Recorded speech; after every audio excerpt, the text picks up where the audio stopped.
Officer Tyler Johnson pulled his patrol car into the parking lot of the 24-hour diner, where he usually grabbed his evening coffee. It was almost 9 p.m. on a Tuesday, and the streets were quieter than usual. He'd been a cop for 5 years now, working the evening shift in this part of town. Tyler thought he knew these streets like the back of his hand. As he sat in his car finishing his coffee, a sleek, black luxury car drove past the diner. The windows were tinted dark, and Tyler couldn't see who was driving. Something about the car bothered him. Maybe it was the expensive rims or the way it seemed to glide silently down the road. In his mind, cars like that didn't belong in this neighborhood. Tyler started his engine and pulled out behind the black car. He followed it for about 2 blocks, watching carefully. The driver was going exactly the speed limit, using turn signals properly and driving perfectly straight. There was absolutely nothing wrong with how this person was driving, but Tyler's gut told him something was off. The car turned onto Highway 52, the main road that connected this part of town to the wealthier neighborhoods across the river. Tyler followed, staying about 3 car lengths behind. He watched the speedometer on his dashboard and noticed the black car was now going about 7 miles over the speed limit. Not much, but enough. Tyler flipped on his red and blue lights. In his rearview mirror, he could see other cars pulling over to let him pass. The black car immediately put on its turn signal and began slowing down. Instead of stopping on the dark highway, the driver pulled into a well-lit gas station about a quarter mile ahead. This surprised Tyler a little. Most people just pulled over on the side of the road when they got stopped. But this driver had chosen a busy, well-lit place with security cameras visible on every corner of the building. The car parked near the front of the store, away from the gas pumps. Tyler parked his patrol car behind the black sedan and took a deep breath. He grabbed his flashlight and stepped out of his vehicle. As he walked toward the driver's side of the car, he could see the driver's hands clearly placed on the steering wheel at 10 and 2 o'clock. The window was already rolling down. Behind the wheel sat an elegant woman who looked to be in her early 50s. She was well-dressed, wearing what appeared to be a professional blazer. Her hair was styled neatly and she wore small pearl earrings. She looked directly at Tyler with calm, intelligent eyes. "Good evening, officer," she said in a clear, educated voice. "I've placed my hands on the steering wheel where you can see them. My license and registration are in my purse, which is on the passenger seat. May I ask why you've stopped me?" Tyler was taken aback by her polite, professional manner. Most people he stopped were nervous, angry, or trying to make excuses before he even said anything. This woman seemed completely in control of herself. "License and registration," Tyler said, his voice coming out rougher than he intended. He shined his flashlight into the car, looking around the interior. The car was spotless. There were legal documents in a neat stack on the passenger seat, a briefcase in the back, and a small bottle of water in the cup holder. "Of course," the woman replied. "I'm going to reach for my purse now to get my license." She moved slowly and deliberately, narrating each action. "I'm opening my purse. I'm taking out my wallet. I'm removing my driver's license." She handed Tyler her license along with the car's registration. Tyler looked at the documents under his flashlight. Everything appeared to be in order, but something about this situation still bothered him. The car was expensive, probably worth more than he made in 2 years. The woman was dressed like she had money and she carried herself with confidence. "This your car?" Tyler asked, looking suspiciously from the registration back to the woman. "Yes, officer, it is," she replied calmly. "You got proof of that? Purchase documents or something?" The woman paused for a moment, and Tyler could see a flicker of something cross her face. Disappointment maybe, or recognition of where this was heading. "Officer, the registration clearly shows that this vehicle is registered to me. Is there a specific reason you're questioning my ownership of my own car?" Tyler felt his jaw tighten. He didn't like her tone, the way she asked questions back at him like she was the one in charge here. He walked back to his patrol car and ran the license plate through the system. Everything came back clean. No warrants, no stolen vehicle report, nothing. But Tyler wasn't satisfied. He walked back to the woman's car, this time approaching from a different angle. Through the windshield, he could see her still sitting with her hands on the wheel, looking straight ahead. She hadn't moved a muscle. "Step out of the vehicle," Tyler commanded. "May I ask why?" The woman responded, turning to look at him again. "Just step out of the car, ma'am." The woman sighed quietly and opened her door. She stepped out gracefully, smoothing down her blazer. She was shorter than Tyler had expected. probably about 5'6", but she carried herself with a dignity that made her seem taller. "Place your hands on the hood of the car," Tyler instructed. "Officer, I was traveling the speed limit when you pulled me over. I've provided my license and registration, which clearly show that I am the legal owner of this vehicle. I've complied with every request you've made. What exactly am I being detained for?" Tyler called for backup on his radio, though he wasn't entirely sure why. "I need another unit at the Shell station on Highway 52, he said into his radio. "Traffic stop checking for possible stolen vehicle." The woman's eyes widened slightly at hearing this, but she remained calm. "This vehicle is not stolen, officer. You've already run the plates and confirmed that." "We'll see about that," Tyler muttered. By now, a few people had noticed the police activity. A couple getting gas at the next pump over kept glancing in their direction. Someone inside the gas station convenience store had their phone out, and Tyler couldn't tell if they were talking on it or recording. The woman stood by her car, hands visible, waiting patiently. She looked around at the gathering attention but said nothing. Tyler paced near his patrol car, waiting for his backup to arrive and hoping they would help him figure out what to do next. 10 minutes passed. The woman hadn't moved from her spot by the car. Tyler kept looking at her license, then at her, then back at the license. Everything checked out, but he still couldn't shake the feeling that something wasn't right about this whole situation. Finally, he heard sirens in the distance. His backup was coming, and maybe they would see something he was missing. Or maybe they would help him understand why he felt so uncomfortable about letting this woman get back in her expensive car and drive away into the night. Tyler handed the warning ticket back to the woman along with her license and registration. As she took the documents, she looked down at her license for a moment, then back up at Tyler. There was something in her expression that Tyler couldn't quite read. "Officer Johnson," she said quietly, "before I leave, I think there's something you should know." Tyler was already walking back toward his patrol car, eager to end this embarrassing situation. "What's that?" he called over his shoulder. "You might want to take another look at my license," she said, holding it up so he could see it. Tyler stopped walking and turned around. Something in her tone made him pause. Officer Rodriguez and Officer Park also turned to listen. "I already looked at your license," Tyler said, confused. "Patricia Williams, Riverside Heights address, expires next year." "Everything checked out." "Look at the full name," the woman said, her voice still calm but with a new edge to it. Tyler walked back over and took the license from her hand. He looked at it more carefully this time, reading every line. At the top, it clearly showed her full name, Patricia A. Williams. Below that was her address in Riverside Heights, but it was the small print at the bottom that made Tyler's heart stop.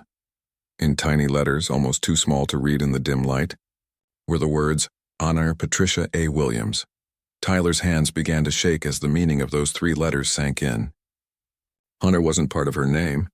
It was a title, an abbreviation for honorable, as in the Honorable Judge Patricia Williams. Officer Rodriguez noticed Tyler's face go pale. "What is it?" she asked. Tyler looked up from the license to the woman's face, then back down to the license. You're a judge?" he whispered. "Yes, Officer Johnson. I'm Judge Patricia Williams. I preside over criminal court cases here in the county, which means I see police officers in my courtroom every single day." The parking lot suddenly felt very quiet, despite the traffic passing by on the highway.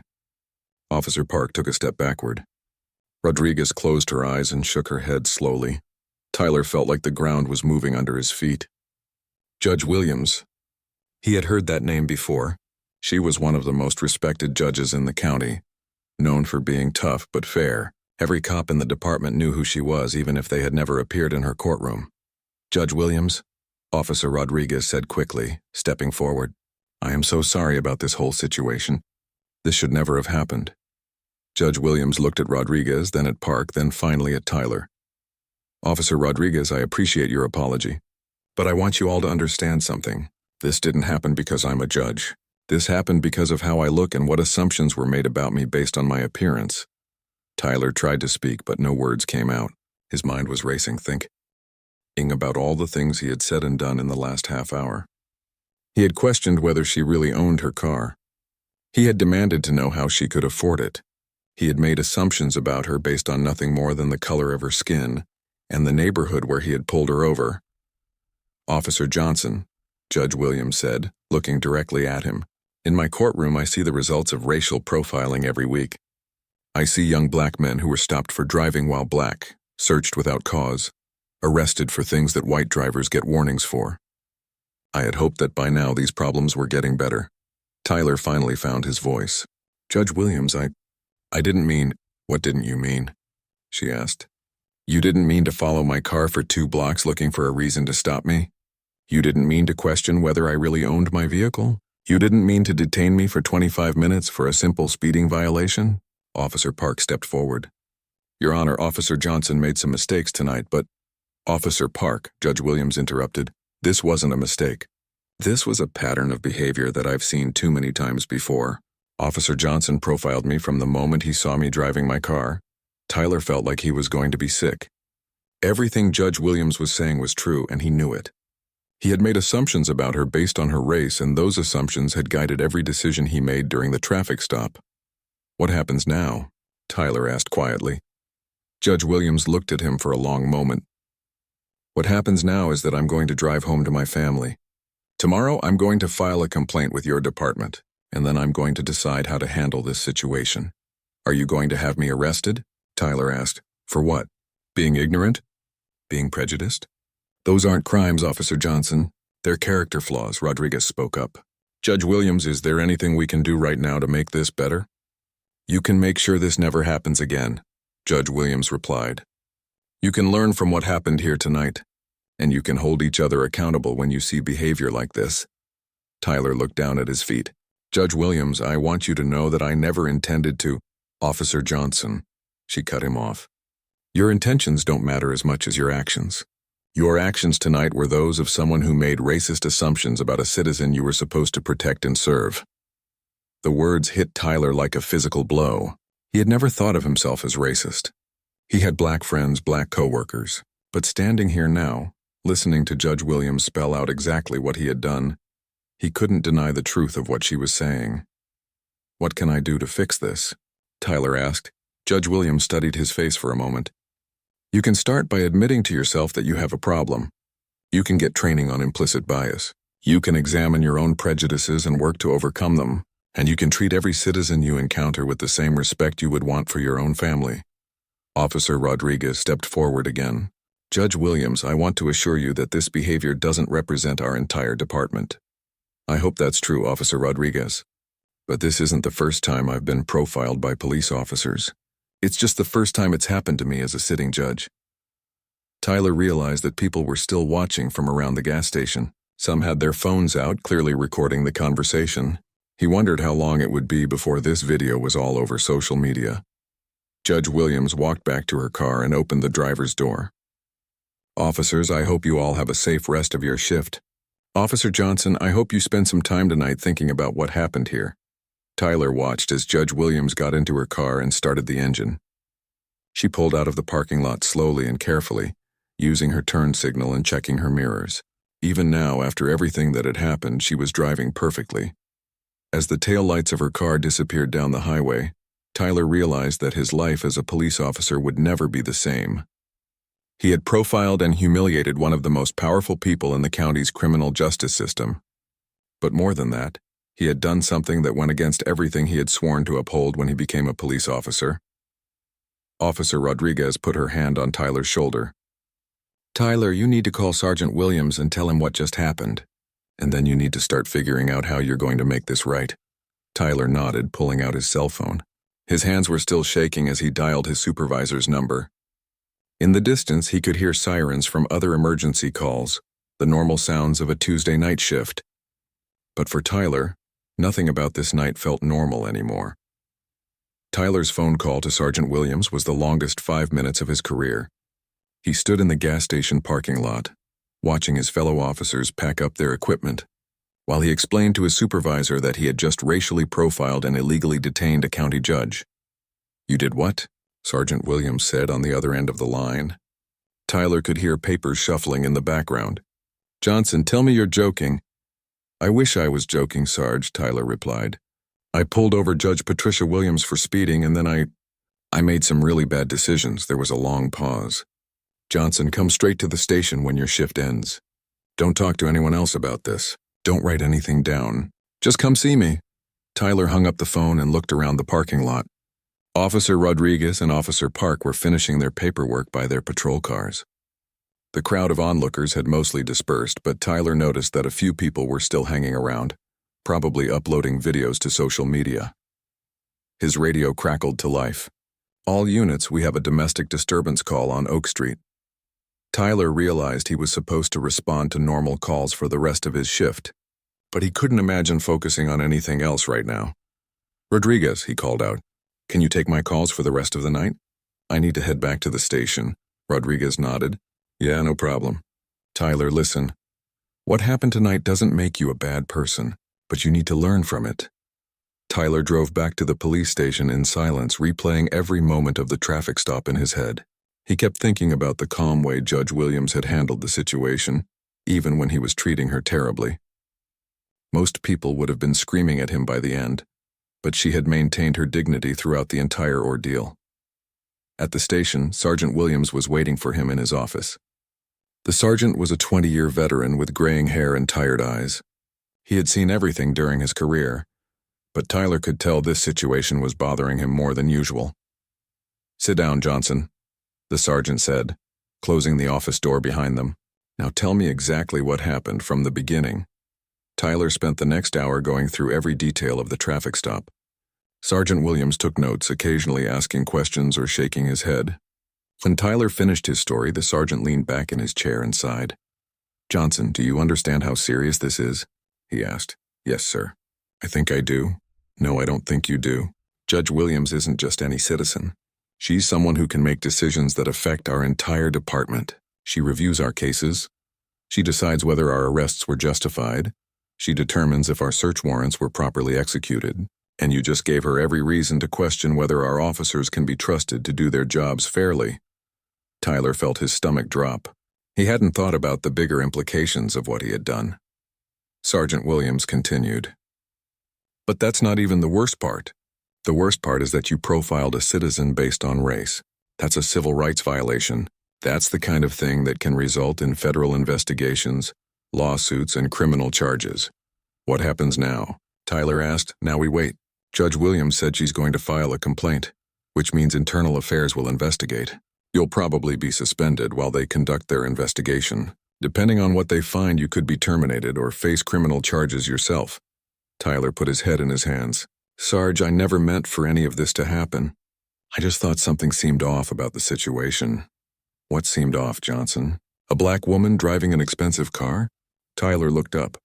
It wasn't about race. Stop, Sergeant Williams interrupted. Don't lie to yourself. If that had been a white woman driving the same car in the same neighborhood, would you have pulled her over?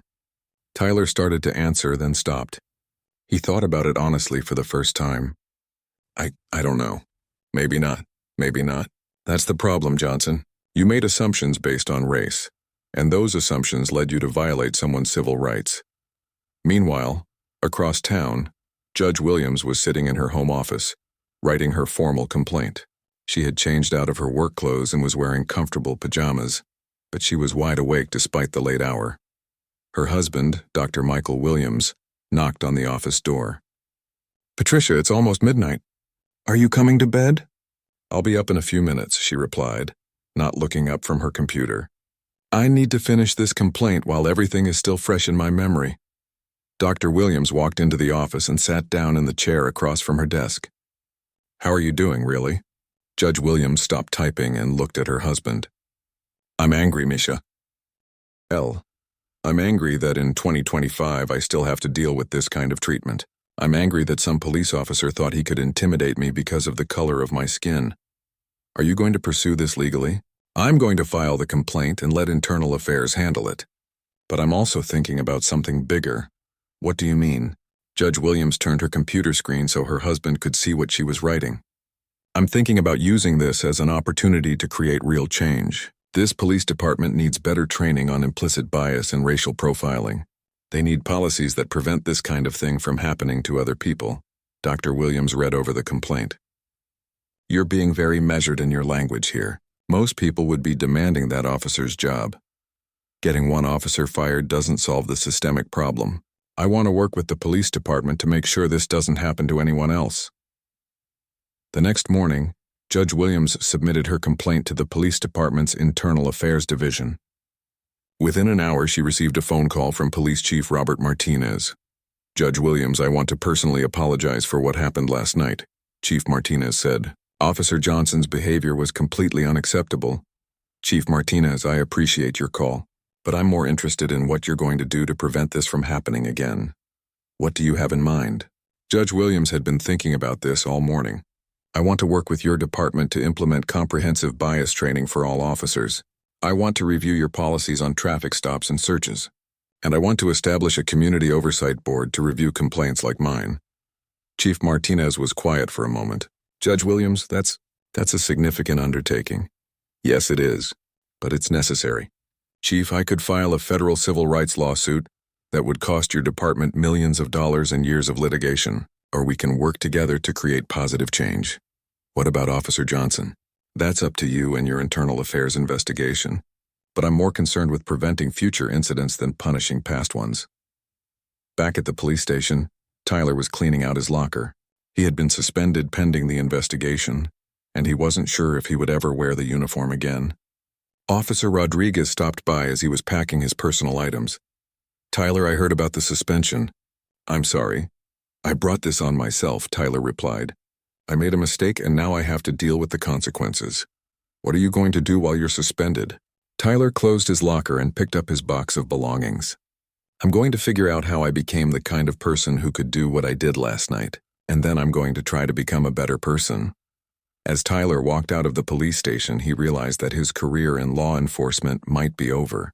But for the first time since the traffic stop, he was thinking about something other than himself.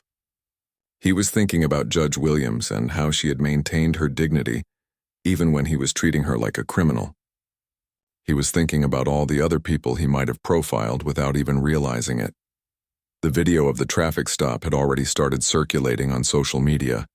Tyler's name wasn't mentioned in the posts, but he knew it was only a matter of time before someone identified him. Soon, everyone would know what he had done. But as Tyler drove home that morning, he realized that public embarrassment was the least of his concerns. The real question was whether he could learn from this experience and become the kind of person who would never make these mistakes again. 6 months later, Tyler sat in the back row of a classroom at the community college, listening to a guest speaker talk about implicit bias in law enforcement. The speaker was Judge Patricia Williams, and this was the 4th time Tyler had attended one of her presentations. Tyler was no longer a police officer. The internal affairs investigation had concluded that he had violated department policy and civil rights laws. He had been terminated from the police force, though he had not been criminally charged. But losing his job had been just the beginning of Tyler's journey. In the weeks following his termination, Tyler had fallen into a deep depression. He had lost his career, his identity, and his sense of self-worth. His wife had threatened to leave him, saying she didn't recognize the person he had become. His friends from the police department had stopped calling. It was during his lowest point that Tyler had received an unexpected phone call from Judge Williams herself. "Officer Johnson," she had said, "I wanted to let you know that the police department has agreed to implement the bias training program we discussed. The first session is next week and I think you should attend." Tyler had been confused. "Judge Williams, I'm not a police officer anymore. I was fired, I know, but you're still a member of this community and you still have the opportunity to learn and grow from what happened." That first training session had been the most difficult 3 hours of Tyler's life. He had to sit in a room with active police officers and listen to Judge Williams explain how racial profiling worked and why it was wrong. He had to watch videos of traffic stops similar to his own and discuss what the officers could have done differently. But something about that first session had given Tyler hope. For the first time since the incident, he was taking concrete steps to understand his own prejudices and learn how to overcome them. Judge Williams had been true to her word about creating systemic change. Working with Police Chief Martinez, she had developed a comprehensive reform program that included monthly bias training, community policing initiatives, and a civilian oversight board to review complaints.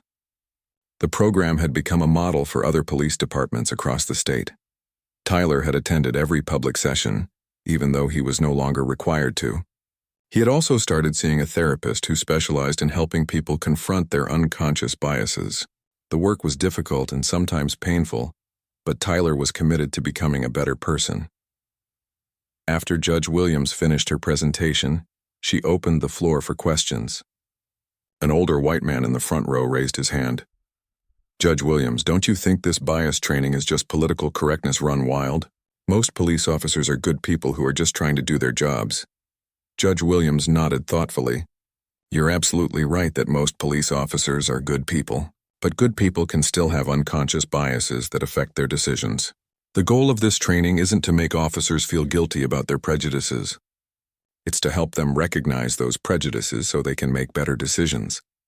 A young black woman in the middle of the room raised her hand next. "Judge Williams, has this training actually made a difference? Are black drivers being treated better now?" "The data shows some improvement," Judge Williams replied. "Traffic stops that result in searches are down, complaints about racial profiling have decreased, and community trust in the police department has improved. But we still have work to do." After the presentation ended, Tyler waited until most of the audience had left before approaching Judge Williams. She was packing up her materials when she noticed him. "Tyler," she said, using his first name instead of his former title. "I'm glad you came tonight. Judge Williams, I wanted to thank you again for encouraging me to attend these sessions. They've really helped me understand what I did wrong that night."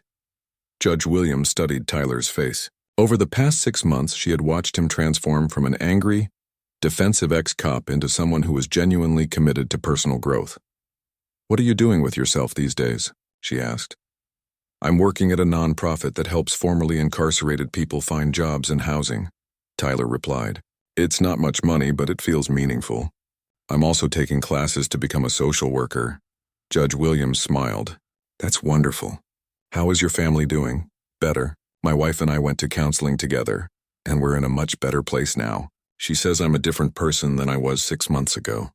"Are you happy with the changes you've made?" Tyler thought about the question.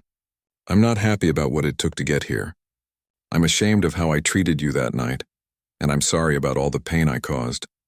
But I am grateful for the opportunity to learn and grow." Judge Williams was quiet for a moment, then said something that surprised Tyler. "Tyler, I have a proposition for you." "What kind of proposition?" "The police department is starting a new community liaison program. They want someone to work with community groups, attend neighborhood meetings, and help bridge the gap between the police and the communities they serve. The person would also help with bias training for new recruits." Tyler was confused. "Judge Williams, I'm not a police officer anymore. I can't go back to law enforcement. This wouldn't be a police officer position. It would be a civilian role. But it would be someone who understands both sides of the equation, someone who has made mistakes and learned from them." Tyler felt his heart racing. "Are you saying you would recommend me for this job?" "I'm saying that I think your experience, both the mistakes you made and the growth you've shown since then, could be valuable in preventing other officers from making the same mistakes." Tyler was speechless. 6 months ago, Judge Williams had every reason to hate him. He had profiled her, humiliated her, and violated her civil rights. Now she was offering to help him find a way to make amends. "Why would you do this for me?" Tyler asked. Judge Williams packed the last of her materials into her briefcase. "Because I believe in redemption, Tyler. I believe that people can change and grow, and I believe that sometimes the people who have made the biggest mistakes can become the most effective advocates for doing things differently." Tyler felt tears forming in his eyes. "Judge Williams, I don't know what to say." "Say you'll think about it. The police department is accepting applications next month. If you're interested, I'll put in a good word for you." As Judge Williams left the classroom, Tyler sat alone among the empty chairs, thinking about how much his life had changed. 6 months ago, he had been a police officer who thought he was doing his job correctly. Tonight, he was a man who understood that he had a lot more to learn about treating people with dignity and respect. The community liaison job would be a chance to help other officers avoid the mistakes he had made. It would be a way to turn his worst moment into something positive. Tyler pulled out his phone and called his wife. "Sarah, you'll never believe what just happened," he said when she answered. 3 months later, Tyler started his new job as community liaison for the police department. His first assignment was to help design a training program that would teach new recruits about the real-world consequences of racial profiling. Judge Williams continued her reform work, expanding the bias training program to other departments throughout the state. She also began speaking at conferences across the country, sharing the story of how one traffic stop had led to meaningful change. Tyler never forgot the lesson he learned that night at the gas station. Every day in his new role, he worked to make sure that no other citizen would have to experience what Judge Williams had gone through. And every month he sent Judge Williams a brief update on the program's progress, grateful for the second chance she had helped him earn. The story of their encounter had become something neither of them expected. Not just a tale of injustice, but a story of redemption, forgiveness, and the power of people to change for the better. In the end, that night at the gas station had floored everyone involved, but perhaps not in the way anyone could have predicted.